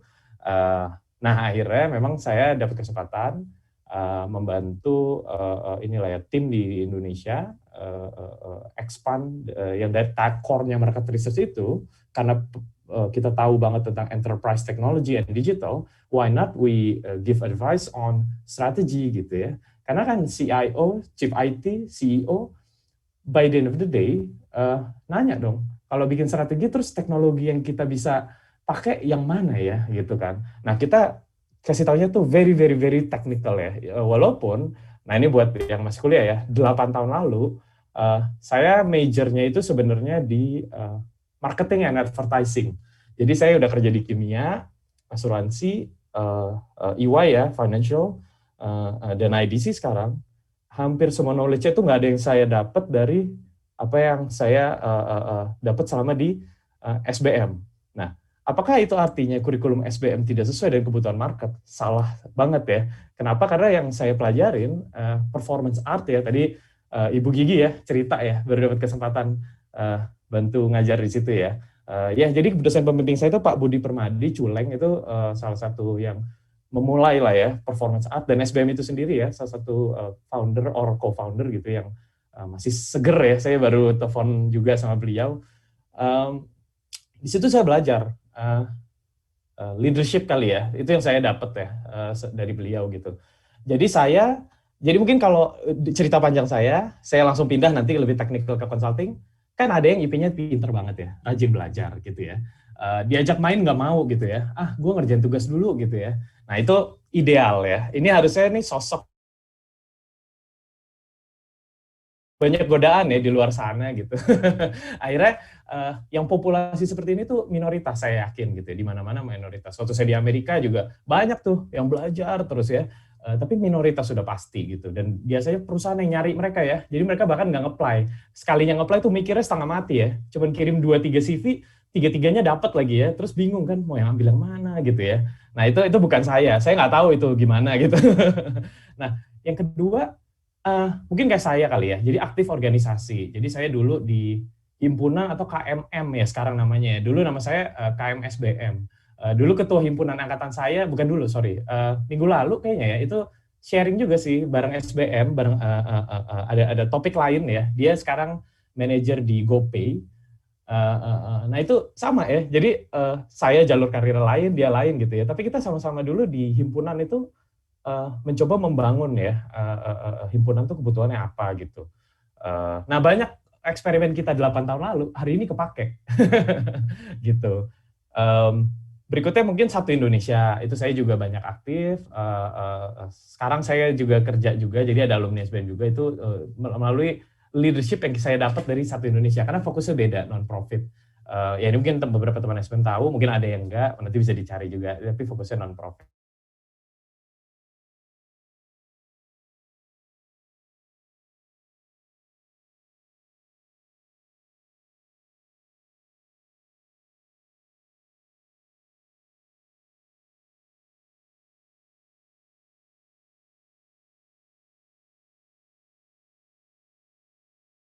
Ya mungkin dia menginfluence teman-temannya gitu ya. Nah ini juga penting. Kenapa? Karena network ini zaman sekarang, social network will define everything gitu ya. Kenapa digital business, digital technology expanding so fast, itu juga karena itu. Nah jadi ada yang ketiga. Nah kalau mengenai consulting, terlepas dari siapa diri kamu sebenarnya ya, jadi ada banyak profil, dan saya nggak bisa sih spend waktu cuma 10 menit cerita gitu, harusnya seperti apa. Untuk consulting, what matters itu case study interview.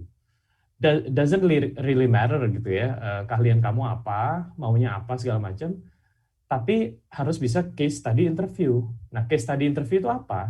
Itu mungkin kalau saya simplified ya, itu komponennya itu ada 3 mungkin ya. Nah, pertama itu dia bisa cari orang yang strategic framework-nya kuat. Jadi framework strategi itu tahu. Ini baru agak technical ke consulting ya. Kedua critical thinking ya. Jadi ketika kita interview gitu ya, ditanya tuh case-case tough gitu ya. Biasanya tuh bahan diskusi CEO. Nah ini kan sekedar pertanyaan, sekedar interview. Bukan artinya jawaban kamu akan memberi impact langsung kepada perusahaan klien gitu. Nah ketiga, ini yang paling berharga. Make your own judgment based on limited information.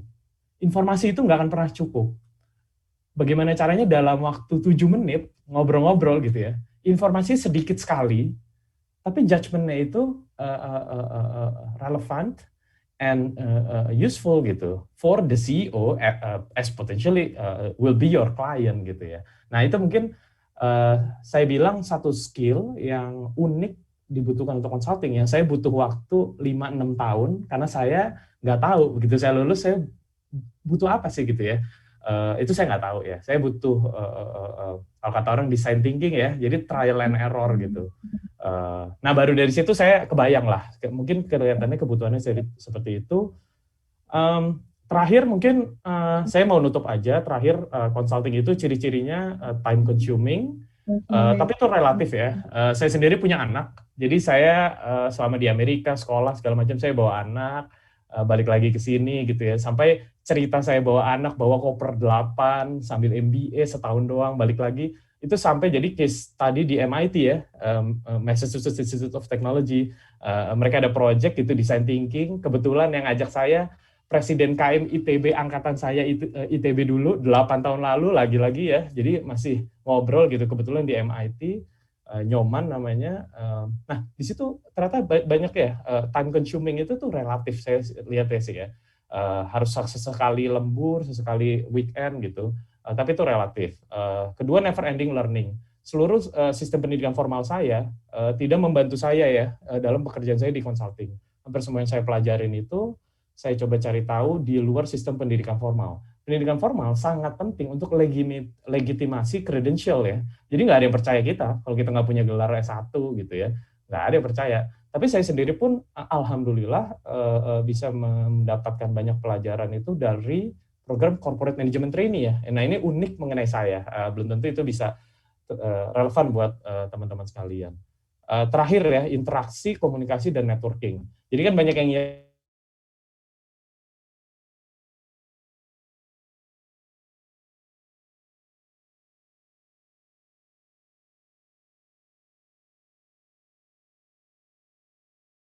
orang yang sangat ahli dalam satu industri tertentu.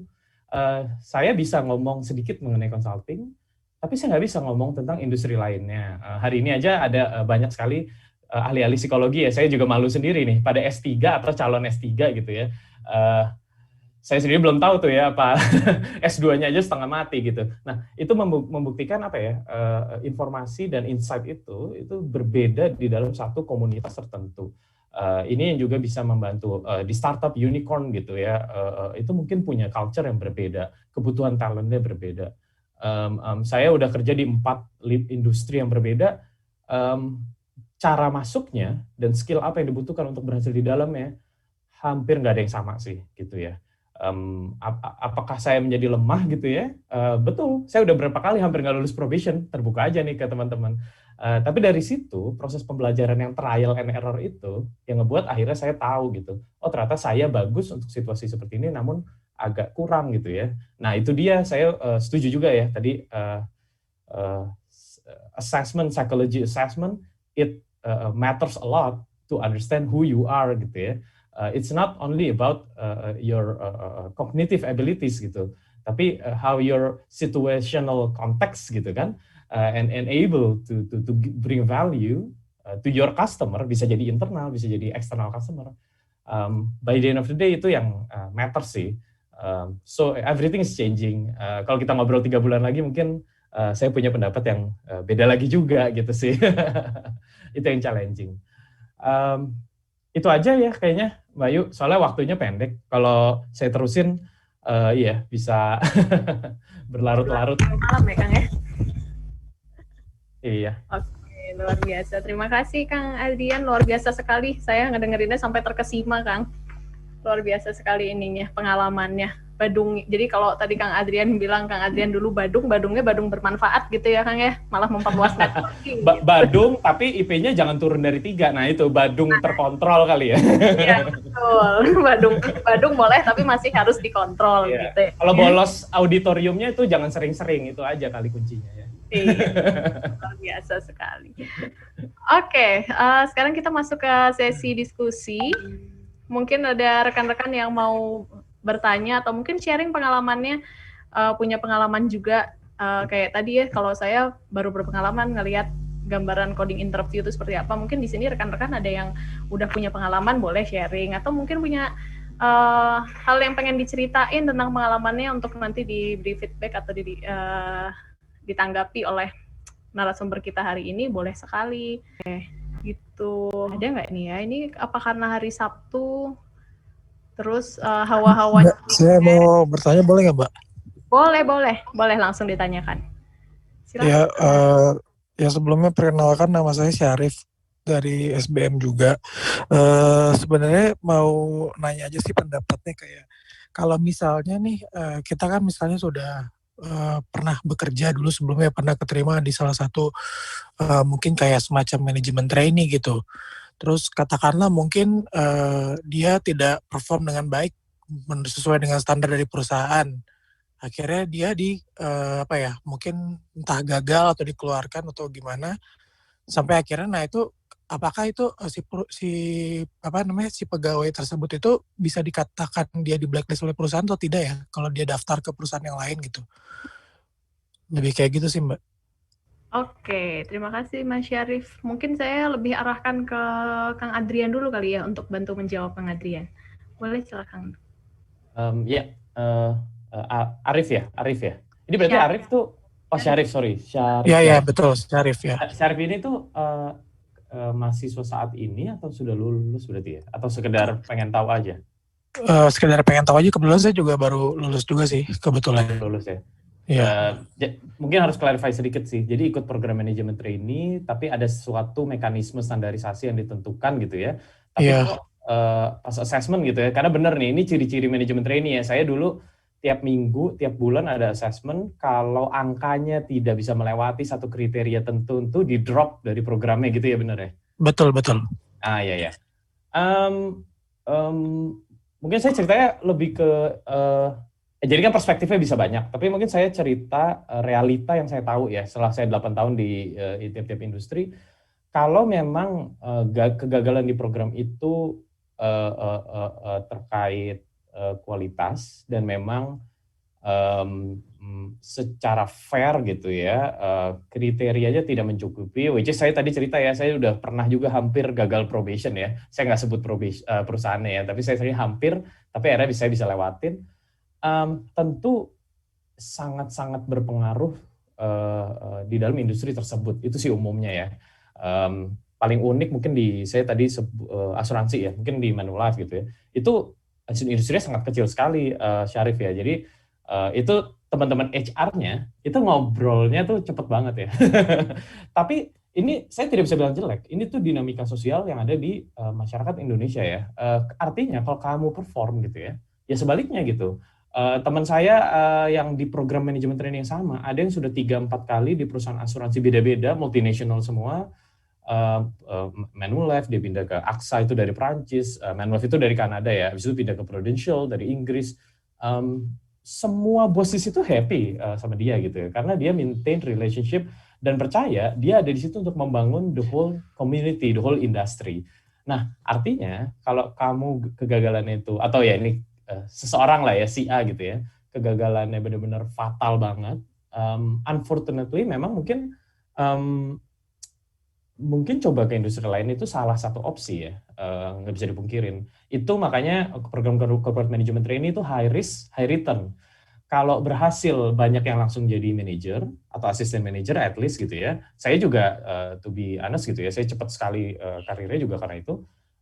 Tapi ada juga ya itu ya, dijudge jadinya ya. Jadi kalau di program management training itu all board of directors aja punya akses terhadap kompetensi.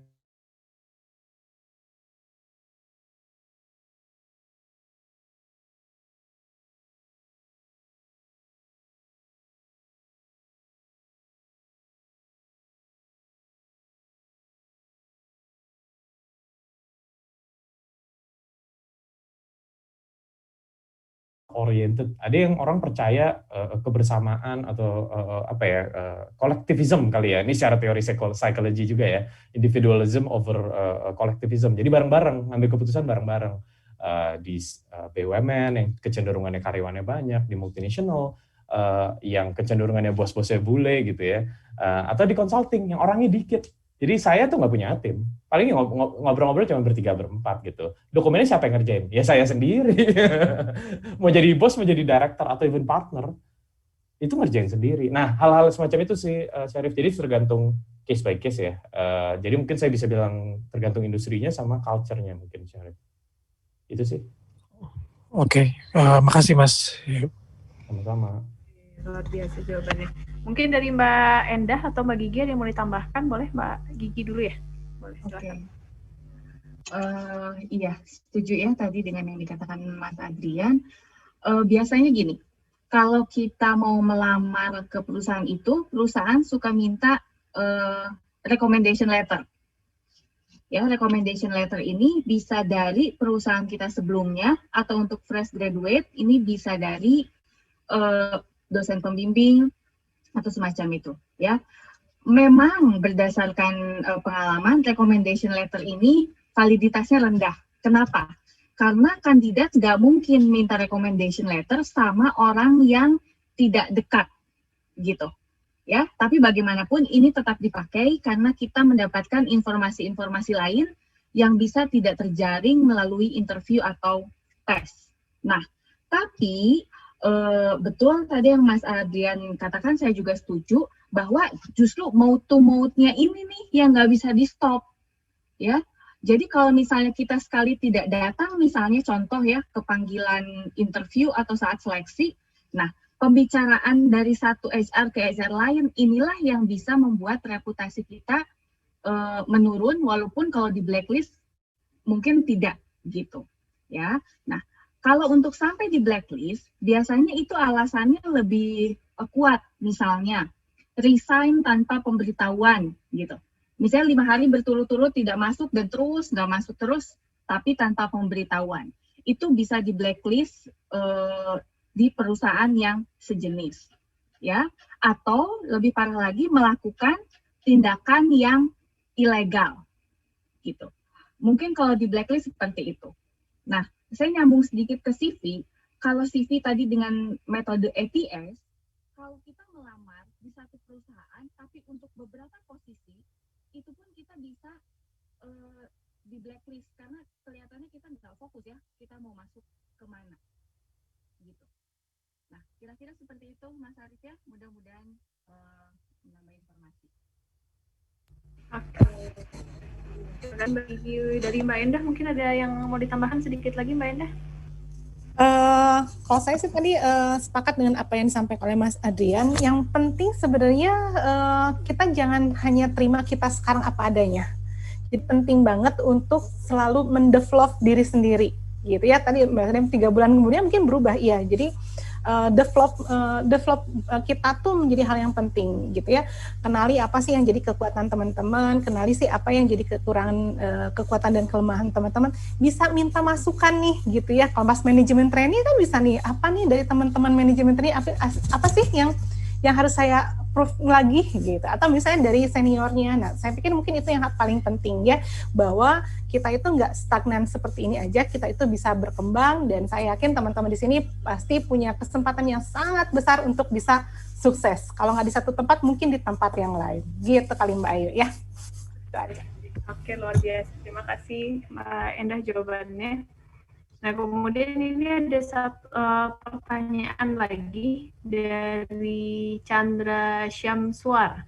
Izin bertanya, apabila kita sudah pernah menjalani tes pada suatu perusahaan hingga tahap akhir atau medical check-up, tetapi gagal, dan kemudian di periode selanjutnya kita apply kerja di posisi yang sama. Apakah perusahaan akan menggunakan referensi hasil rekrutmen yang dulu atau akan menggunakan referensi yang baru?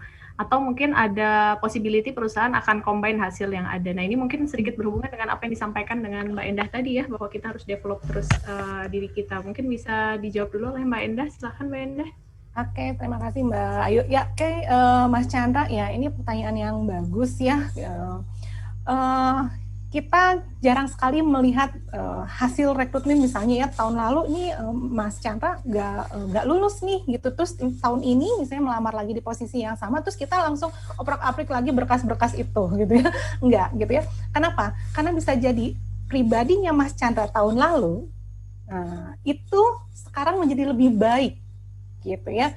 Kalaupun misalnya melihat, paling nanti Mas pas di interview ditanya apakah misalnya sebelumnya pernah melamar ke perusahaan kami gitu ya. Mas boleh tuh tanya gitu ya itu. Tapi jarang sekali kita melakukan cross check itu. Tapi kalau misalnya kita melihat hanya sekilas aja apa perubahannya. Justru kalau misalnya hasil yang dulu ternyata hasil yang sekarang lebih bagus, nah itu menjadi poin plus. Artinya apa? Artinya Mas Chandra mengalami pengembangan diri. Artinya Mas Chandra mempunyai kesediaan dan keinginan untuk belajar terus dan menjadi yang lebih baik lagi. Itu malah jadi poin plus gitu ya. Bahkan mungkin pas di interview itu yang akan nanti banyak dipertanyakan atau digali gitu ya, digali bahwa sejauh mana Mas ingin berkembang, berusaha menjadi lebih baik lagi. Karena Mas Adrian juga tadi bilang gitu ya, nggak bisa kita hanya stagnan di satu tempat, itu challenging-nya terus ada gitu ya. Seperti itu kali ya Mas Chandra ya, jadi nggak usah khawatir. Oke.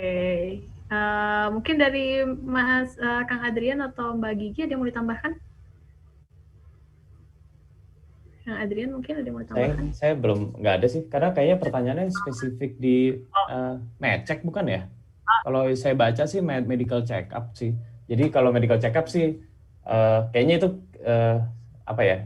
kesehatan ya. Jadi case by case. Tapi walaupun saya ada teman nggak pernah bisa masuk perusahaan karena selalu gagal medical check up itu ada ya. Nah itu tapi mengenai kesehatan ya. Jadi saya nggak bisa komen banyak sih, gitu sih. Oke. Dari Mbak Gigi mungkin ada yang mau tambahkan, Mbak Gigi? Iya, biasanya sih yang dipakai itu tidak di-combine ya, tapi tergantung karena psikotes juga kan ada batas waktunya. Kalau seandainya itu lebih dari 6 bulan, ya itu menggunakan yang baru. Tapi kalau waktunya terlalu dekat, itu biasanya agak ini juga ya, perusahaan melihat lagi, tapi tadi kembali lagi tergantung gagalnya ini gagal di mana. Kalau misalnya hal yang sifatnya substantif, tadi seperti saya bilang dari awal memang misalnya person organization fit atau value dan need karyawan ini tidak sesuai dengan perusahaan. Jadi memang gagal itu pada hal yang menjadi core kompetensi perusahaan, sehingga ketika mengulang berikutnya, ya itu kemungkinan besar akan mengalami hal yang sama gitu. Gitu kira-kira. Oke, terima kasih Mbak Gigi. Oke, kita beralih ke pertanyaan berikutnya. Ini masih ada pertanyaan lagi dari Novi Fitria. Nah, izin bertanya, bagi fresh graduate, bagaimana bisa mempunyai value di mata perusahaan agar tertarik untuk meng-hire kita yang tidak mempunyai pengalaman kerja atau hanya internship saja. Nah, mungkin ini lebih ke Mbak Gigi dulu ya, Mbak Gigi. Oke, ya. Boleh langsung. Nah, sekarang saya mungkin harus tanya juga ya, Novi Fitria ini, value apa yang mau ditawarkan pada perusahaan justru? Karena ini sifatnya akan sangat berbeda untuk setiap perusahaan, ya. Tapi yang paling penting tadi kita kenali superpower kita apa, value kita ini yang akan dibawa untuk perusahaan apa, dalam rangka untuk melakukan sesuatu, berkontribusi dan melakukan problem solving di perusahaan tersebut. Nah, itu harus kita kenali dulu value kita ini apa. Nah, itulah yang berusaha kita tawarkan ke perusahaan, dan tentu saja perusahaannya pun sudah kita seleksi yang sesuai dengan kualifikasi yang kita miliki. Jadi kalau bikin standar atau targetnya not too high tapi juga not too low gitu. Ya. Gitu ya Novi ya. Oke, terima kasih Mbak Gigi. Ini kalau saya lihat pertanyaan berikutnya, ini ada pertanyaan dari Ardan, tapi kurang lebih pertanyaannya sama dengan Novi tadi ya, nggak beda jauh. Jadi mungkin ada yang mau ditambahkan lagi dari Mbak Endah mungkin Mbak? Boleh dilengkapi lagi?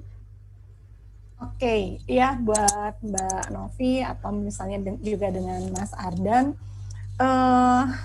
saya pikir yang pasti teman-teman kenali adalah ketika gagal di satu tempat gitu ya, mulai evaluasi apa sih kemarin yang membuat kita gagal gitu ya.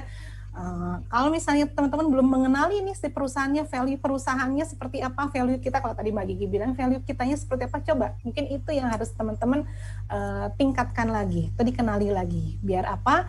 Biar nanti perusahaan pas interview atau pas pengecekan ada perubahan dari diri kita sendiri, perubahan dari CV kita sendiri, terus juga mungkin di CV nanti bisa dimasukkan gitu ya, pengalaman walaupun belum punya pengalaman kerja kan pengalaman organisasi itu bisa gitu ya.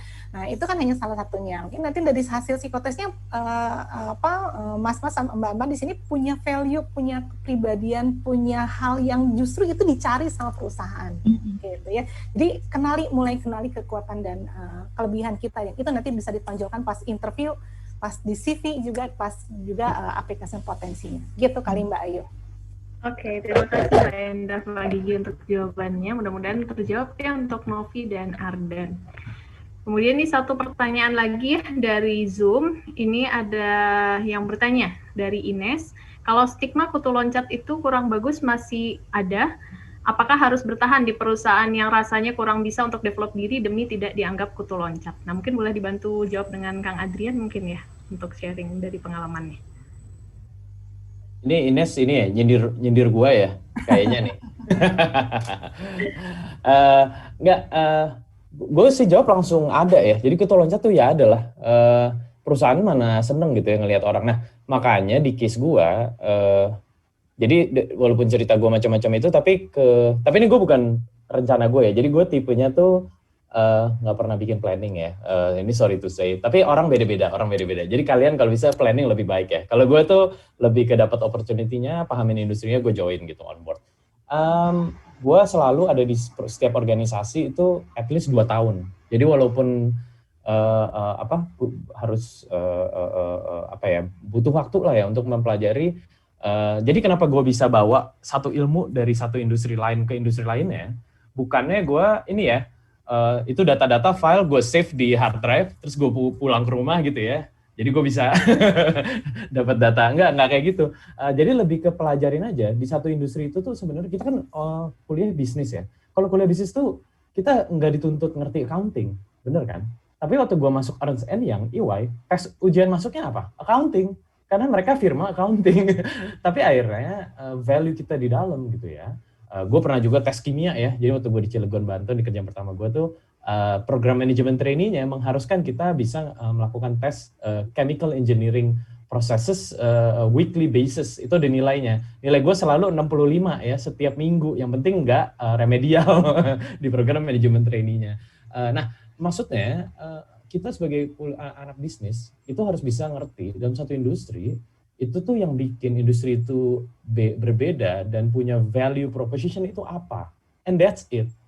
Kalau kalian melakukan hal lain atau mempelajari satu industri itu nggak tahu value propositionnya apa, mau kerja di situ 6 bulan, setahun, 2 tahun, 3 tahun, atau nggak tahu ya, mungkin di sini yang dengar ada juga yang udah lama kerja, itu nggak berguna buat karir consulting ya.